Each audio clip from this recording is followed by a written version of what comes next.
4 और 5 होगा, लेकिन बहुत छोटे छोटे से 10-10 मिनट की। ये टॉपिक हम कवर कर लें, कोई मुश्किल भी नहीं है। तो फिर इसके बाद हम आगे चलते हैं।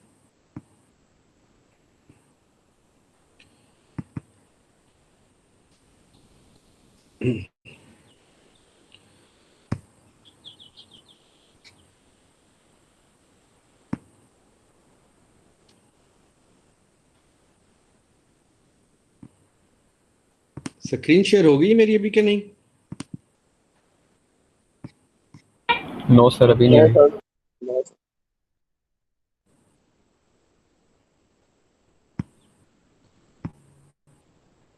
चले, अब स्क्रीन नजर आ रही है जी? Yes sir. अच्छा जी, हम लोगों ने कहा कि डेटाबेस बनाने का तरीक़ाकार ओरेकल में क्या है। सबसे पहले आपने पी फाइल बनानी है। आपके पास जो डिफ़ॉल्ट फाइल पड़ी होगी उससे आप पी फाइल बनाएंगे, और उस पी फाइल से स्टार्टअप की कमांड के आगे उस पी फाइल का एड्रेस दे देंगे, तो उस फाइल से डेटाबेस स्टार्ट हो जाएगी। स्टार्ट करने से पहले डेटाबेस स्टार्ट किस में होगी?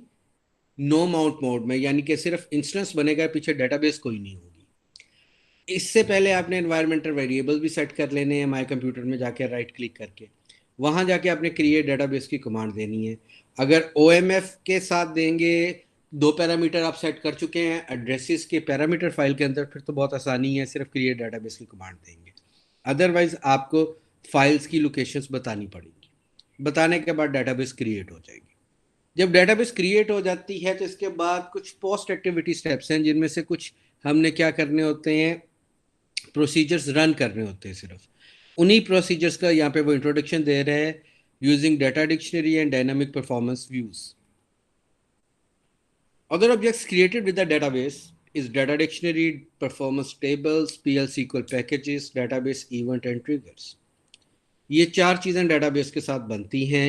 इन चारों को हम वन बाय वन देख रहे हैं। डाटा डिक्शनरी, ओके जी, कोई एक जो सबसे पहला रोल नंबर है वो पढ़ दे इस स्लाइड को जरा।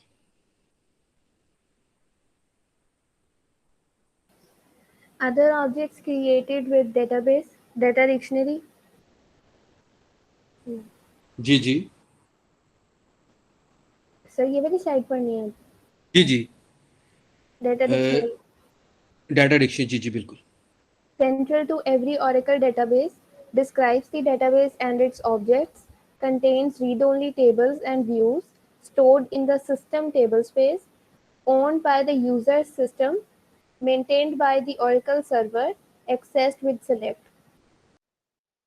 बिल्कुल ठीक है। डाटा डिक्शनरी जो है, इसको हम हमेशा डेटाबेस की सेंट्रल टू एवरी डेटाबेस इसलिए कहते हैं कि अगर मैं कहता हूं कि मैंने एक डेटाबेस है, उस डेटाबेस में एम्प्लॉय के टेबल में 3 रिकॉर्ड्स को अपडेट करना है। पहले फरहान नाम का कोई यूज़र है कि नहीं है, अगर है तो क्या एम्प्लॉय नाम का कोई टेबल है, अगर है तो क्या फरहान को एम्प्लॉय के टेबल पे अपडेट का प्रिविलेज हासिल है।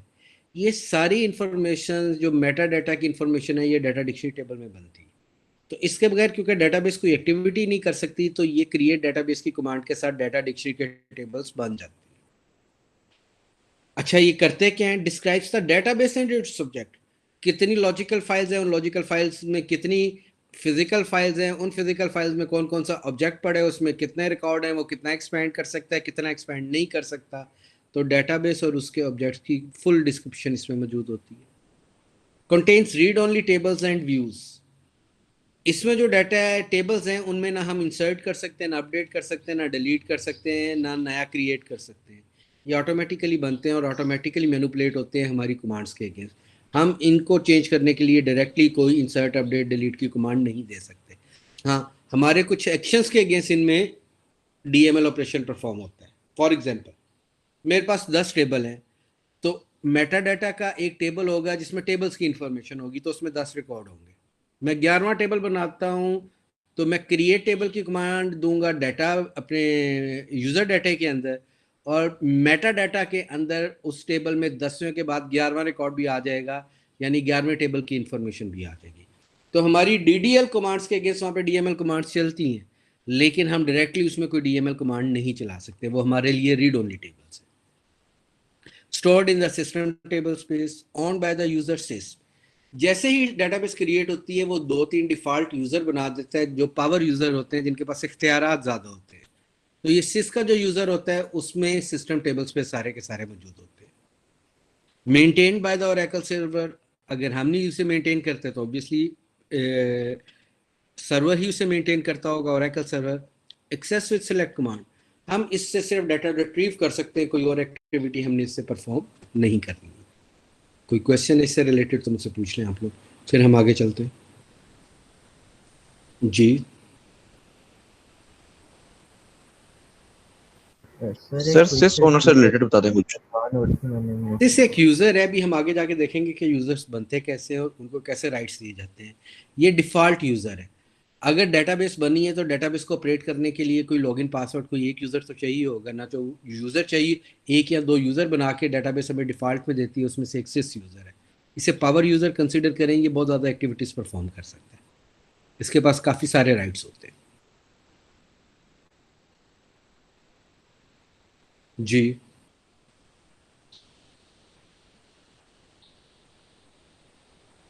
चले, ओके जी क्लियर। जी जी। नेक्स्ट जो भी रोल नंबर है वो जरा ये स्लाइड तो पढ़े।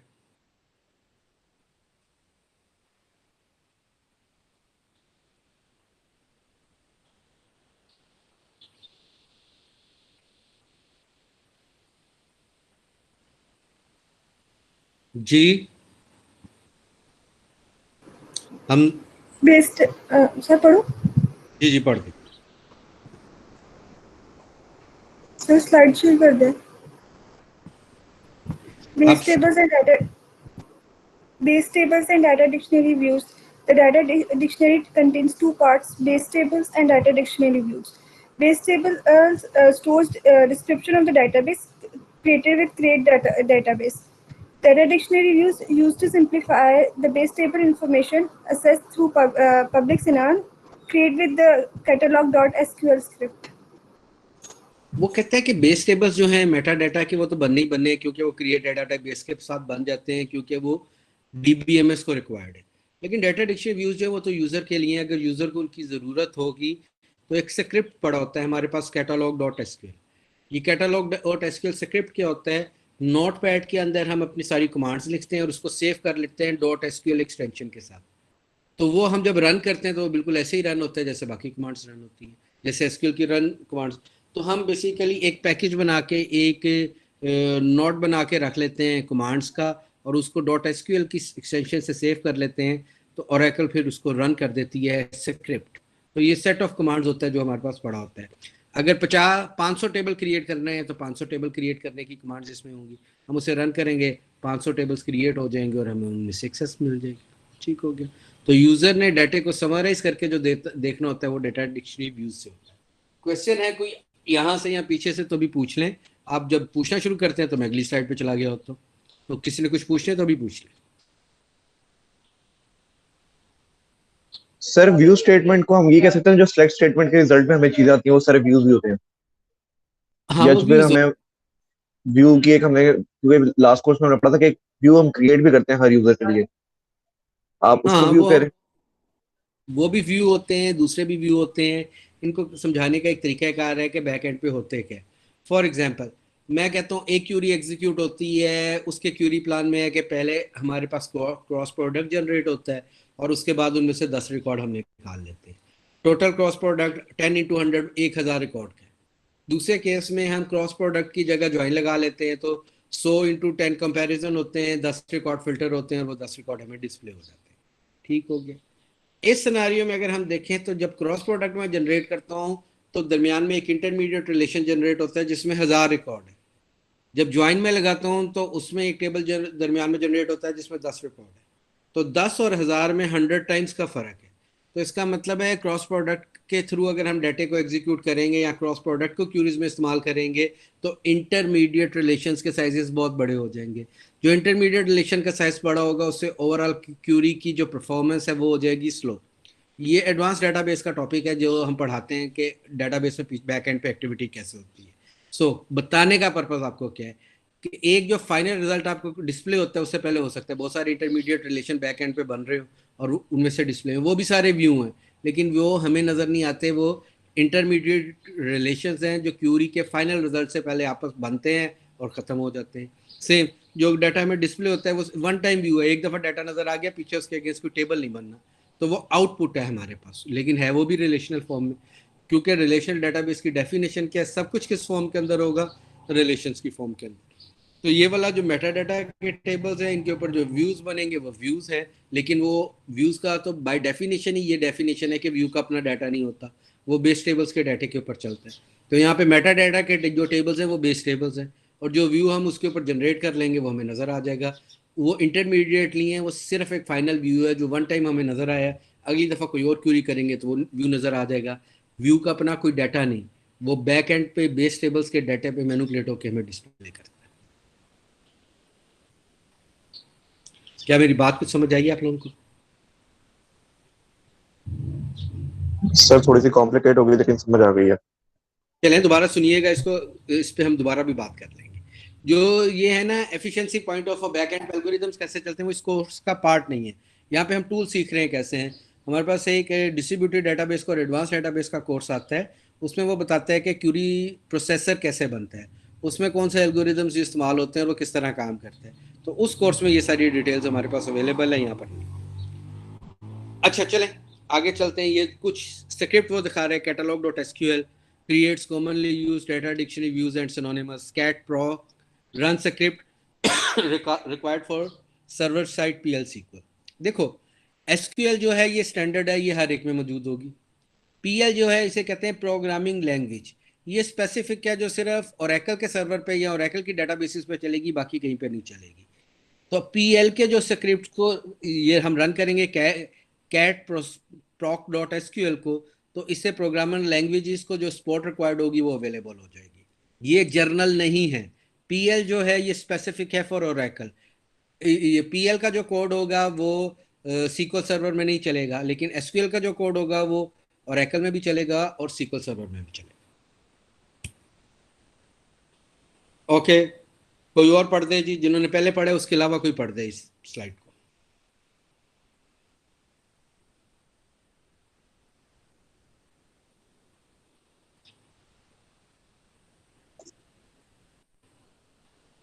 जी The data dictionary provides information about logical and physical database structures, definition and space allocation of objects, integrity constraints, users, roles, privileges, and auditing. Integrity constraints वही सारा कुछ मैंने बताया है कि फरहान को इस टेबल पे एक्सेस है या नहीं है, ये सारी चीज़ें कहाँ पड़ी होती हैं, डाटा डिक्शनरी के अंदर पड़ी होती है। डाटा डिक्शनरी के बगैर हम कोई एक्टिविटी परफॉर्म नहीं कर सकते। कौन सा टेबल है, कौन सी टेबल स्पेस में पड़ा है, कौन से सेगमेंट में, उस सेगमेंट में कौन सी डाटा फाइल्स हैं, वो डाटा फाइल्स किस हार्ड डिस्क पे पड़ी हैं, उसका मिनिमम साइज़ क्या है, उसका मैक्सिमम साइज़ क्या है, वो फर्दर ग्रो कर सकती या ग्रो नहीं कर सकती। फरहान को इसमें से कौन से ऑब्जेक्ट के ऊपर एक्सेस हासिल है तो वो इंसर्ट कर सकता है या डिलीट कर सकता है या अपडेट कर सकता है, कौन से एक्सेस उसको अवेलेबल है, कौन सा प्रिविलेज उसके पास है। तो यूज़र रोल्स प्रिविलेजेस ये सारी चीज़ें हमारे पास कहाँ पड़ी होती हैं, डाटा डिक्शनरी कंटेंट्स में। ऑडिटिंग होती है कि हम प्रोसीजर्स की ऑडिटिंग करते हैं, कैसे करते हैं वो हमारे पास आगे तक एक टॉपिक आएगा, उसमें हम इसको डिटेल से देखेंगे। सो डाटा डिक्शनरी कंटेंट्स वो दिमाग है जो DBMS को रिक्वायर्ड होता है, वो एक सेट ऑफ इंफॉर्मेशन है जिसके बगैर DBMS कोई एक्टिविटी परफॉर्म नहीं कर सकता। डाटे को मैनेज करने के लिए हर चीज़ कहाँ अवेलेबल होती है, डाटा डिक्शनरी में। इसके अलावा कहीं किसी और जगह से DBMS को कोई हेल्पिंग इंफॉर्मेशन अवेलेबल नहीं होती। How the data dictionary is used. Primary uses. Oracle service uses it to find information about user schema, schema object, storage structure. Oracle server modifies it when a DDL statement is executed. Users and DBS use it as a read-only reference for information about the database. बिल्कुल वही बात जो भी हमने की थी कि हम लोग इसको रीड ओनली रेफरेंस के लिए सिर्फ इस्तेमाल कर सकते हैं। हाँ, हमारी DDL कमांड्स के अगेंस्ट वहाँ पे DML कमांड्स चलती हैं, उससे हमें कोई इशू नहीं है। क्या ये जो 2-3 बातें मैंने की हैं इस स्लाइड के मुतालिक, इसमें किसी को कोई प्रॉब्लम है? अगर है तो मुझसे क्वेश्चन करें।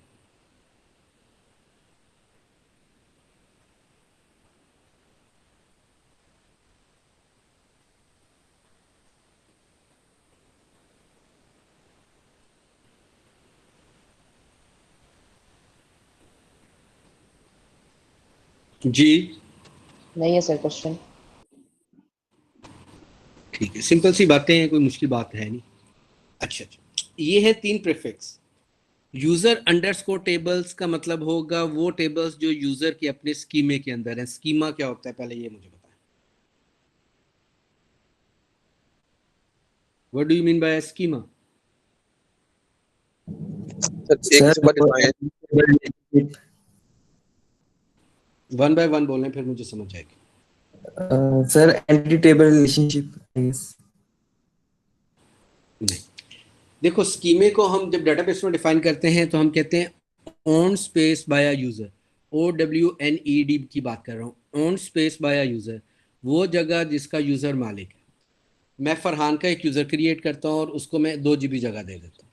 अब फरहान ने जितने भी टेबल क्रिएट कर रहे हैं वो 2 GB में कर रहे हैं, 2 GB से बाहर वो कुछ नहीं कर सकता। तो ये 2 GB जो है ये फरहान का क्या है, एरिया है, मेमोरी एरिया जिसका फरहान मालिक है। इस मेमोरी एरिया को स्कीमा बोलते हैं। इसके अंदर जितने भी ऑब्जेक्ट्स फरहान बनाएगा, फरहान उनका मालिक होगा और वो स्कीमा ऑब्जेक्ट्स कहलाएंगे।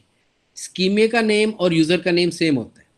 जैसे हमारे पास स्कॉट के टेबल थे जिनके ऊपर हम प्रैक्टिस करते थे पिछले कोर्स के अंदर, उसमें स्कॉट यूजर नेम नहीं था। स्कॉट डॉट एम्प्लॉय का मतलब है स्कॉट के स्कीमे में एम्प्लॉय का टेबल। तो यूजर नेम और स्कीमा नेम सेम होता है। तो फरहान अगर के स्कीमे के अंदर अगर मैं एक टेबल बनाऊंगा तो उसका पूरा नाम क्या होगा, फरहान डॉट टेबल, कि फरहान के स्कीमे का ये टेबल है। ठीक हो गया जी। अब जैसे मैं PUCIT की बात करता हूँ तो PUCIT is a user. PUCIT database का एक सिंगल यूजर है, या यूं मैं कर लेता हूँ, CMS जो है वो PUCIT की डेटाबेस का सिंगल यूजर। आगे हम हजारों लोग जो CMS को इस्तेमाल कर रहे हैं, हम उस एप्लीकेशन के यूजर हैं, हम डेटाबेस के यूजर नहीं है। CMS किस क्या है, वो डेटाबेस का यूजर है और एक सिंगल अलोन यूजर है, कोई और इसके साथ मौजूद नहीं है। तो यूजर अंडरस्कोर टेबल्स का मतलब हुआ वो वाले सारे टेबल्स जो फरहान यानी यूजर ऑन करता है। ऑल का जो क्या नाम है, हॉरिजॉन है, वो इससे थोड़ा सा बड़ा है, उसका स्कोप इससे ज्यादा है। ऑल का मतलब है फरहान ने भी 10 टेबल बनाए हुए अपने स्कीमे में, अरशद है उसने भी 10 टेबल बनाए हुए, इमरान है उसने भी 10 टेबल बनाए हुए। फरहान को अपने 10 टेबल्स पे एक्सेस हासिल है, 2 टेबल्स अरशद के ऊपर भी एक्सेस हासिल है और 3 टेबल्स इमरान के ऊपर भी एक्सेस हासिल है। तो फरहान को टोटल एक्सेस कितने टेबल्स की हासिल है, 15 की, जिसमें से 10 उसके अपने हैं और 5 कौन से हैं, 3 एक के दूसरे यूजर के और 2 दूसरे यूजर्स के। तो ऑल अंडरस्कोर टेबल्स में वो सब टेबल्स नजर आएंगे मुझे जो मेरे हैं या जिन पे मुझे एक्सेस है। यूजर अंडरस्कोर में सिर्फ कौन से टेबल नजर आएंगे, जो सिर्फ मेरे अपने। ऑल में कौन से हैं, जो मेरे अपने हैं, प्लस कौन से, जिन पे मुझे एक्सेस है। DB अंडरस्कोर टेबल्स का मतलब होगा तमाम यूजर्स जो डेटाबेस के काम कर रहे हैं उन सब के टेबल्स। तो DB अंडरस्कोर टेबल्स का सबसे बड़ा स्कोप है कि सारे के सारे टेबल्स की बात कर रहे हैं। ऑल अंडरस्कोर यूजर्स का बात करेंगे तो ऑल का मतलब है वो वाले सारे टेबल जो किसी एक यूजर को मिले और या उसके वो किसी और टेबल पे एक्सेस हासिल है। और यूजर अंडरस्कोर टेबल्स कौन से हैं, सिर्फ वो वाले टेबल्स जिनका मैं मालिक हूं, जिनके ऊपर किसी और की एक्सेस नहीं। क्या ये बात समझ आती है हमें?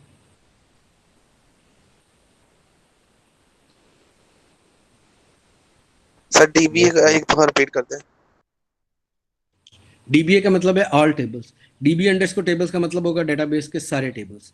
DBA अंडरस्कोर इंडेक्सेस का मतलब होगा डेटाबेस के तमाम इंडेक्सेस। DBA अंडरस्कोर ट्रिगर्स का मतलब होगा डेटाबेस के तमाम triggers.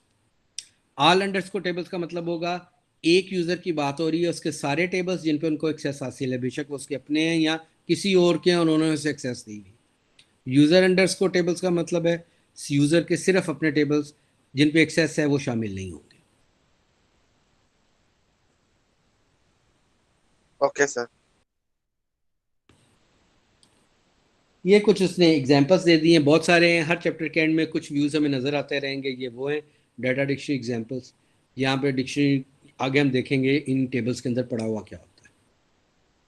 Dynamic performance table. Okay जी, कोई रीड कर दे ये वाली slide.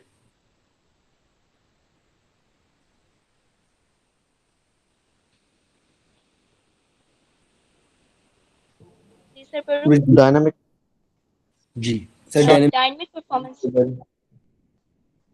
Virtual table record current database activity, continually update while the database is operational. Information is accessed from the memory and control file. Used to monitor and tune the database owned by SOS user. Synonyms begins with $V $, listed with $V $, fixed table.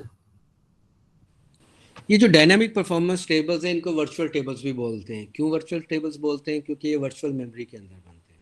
Virtual memory में बनते हैं तो इसका मतलब है इनकी ज़िंदगी कितनी होगी, स्टार्टअप से लेकर शटडाउन तक। जैसी डेटाबेस स्टार्टअप होती है ये मेमोरी के अंदर टेबल्स बन जाते हैं और जब शटडाउन होती है तो ये ख़त्म हो जाते हैं। पर्पस इनका क्या होता है? इसमें वो डेटाबेस की करंट एक्टिविटी की इंफॉर्मेशन होती है। सो अगर हमने कभी डेटाबेस की परफॉर्मेंस को मॉनिटर करना हो तो हम इन वर्चुअल टेबल से इंफॉर्मेशन उठाते हैं। कौन सी इंफॉर्मेशन होती है, कैसी, वो हर चैप्टर के एंड में हमें डिटेल्स बताता रहेगा। ठीक है, तो dynamic performance tables virtual tables होते हैं जो मेमोरी के अंदर बनते हैं, स्टार्टअप पे बनते हैं, शटडाउन पे ख़त्म हो जाते हैं और डेटाबेस की परफॉर्मेंस को मैयर करने के लिए हम इनको इस्तेमाल करते हैं। इनका भी मालिक, इनका भी ऑनर यूज़र सिस है और $V से इनके नाम स्टार्ट होते हैं। आगे ये लिस्ट ऑफ टेबल्स हमें दे देगा, ये कोई 100 के करीब होते हैं। इसमें से कुछ की लिस्ट उसने हमें दी है। $V कंट्रोल फाइल में कंट्रोल फाइल से रिलेटेड इन्फॉर्मेशन होगी एंड सो वो हम आगे जाके 1 बाय 1 इनको देखते रहेंगे। तो ये डायनामिक परफॉर्मेंस व्यूज। सो डाटा डिक्शनरी बन गई, डायनामिक परफॉर्मेंस व्यूज बन गए जो खुद ही बने, हमने नहीं बनाए। स्क्रिप्ट जो अवेलेबल हैं जो हम खुद बना सकते हैं, cat asterisk.sql catalog and dictionary information, dbms.sql database package specification, private.plb rat database package code क्या होते हैं आगे जाके देखेंगे। यूटिलिटी है। सो ये जो .sql वाले सारे हैं ये क्या हैं, कमांड्स हैं जो एक नोटपैड में हमने सेव करके उसको खास काम के लिए एक पैकेज का नाम दे दिया, तो हम उसको अपनी ज़रूरत के मुताबिक रन करते हैं। इनमें से कौन सा कब रन करना है ये आगे 1 बाय 1 हम देखते रहेंगे। ये हमारे पास 5th चैप्टर था। कितने स्टूडेंट्स हैं इस टाइम ऑनलाइन? 33। चलें, अब हम ऐसा करते हैं कि आज इसको यहीं करते हैं। नेक्स्ट चैप्टर भी करना था लेकिन चले हम उसे नेक्स्ट लेक्चर में साथ में ला लेंगे। तो आप लोग इसको करें और ये इसकी मैं अभी वीडियो आती है तो मैं शेयर कर देता हूँ, बाकी लोग भी इसको देख लें। नेक्स्ट क्लास इंशाल्लाह हमारी मंडे को है, मंडे को मुलाकात होती है। Thank you. अल्लाह ठीक है सर, अल्लाह हाफिज़ सर। हसन थे हाँ आरएस। यार मुझे बता लेक्चर टाइम पे